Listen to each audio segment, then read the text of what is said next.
أتحداك تجرب صالة كبار الشخصيات في قبرص؟ أوكي، وأنا قد التحدي أخذت الطيارة وانطلقت على قبرص. اللي ما بيعرفني أنا رح أجرب أكثر من 1000 مطار، وأجرب الأكل والديكور بكل مطار بزوره. وبلشنا، أخذت كرواسون، بطاطا مقلية، يالنجي، سندويشة فروج، تبولة، خبزة، ومربى، وكابتشينو، ويلا نقيم مع بعض. الكرواسون ما أشبه شي مثل أي كرواسون. اليالنجي بياخد حرفيا كتير طيب.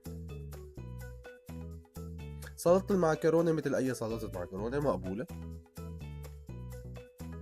سندويشة الفروج طيبة ما أشبه شي. البطاطا المقلية طيبة. حرفيا هذا المطار كان فيه نسبة كبيرة من أكل العرب، يعني حتى التبولة الموجودة عندهم خرافية بتجنن. أما بخصوص الديكور فمساحة حلوة ومريح جدا. وهي كانت تجربتي بمطار قبرص. لا تنسى تكتب لي تحت بالتعليقات على أي بلد بدك يعني أسافر. استنوا بفيديو جديد، وسلام.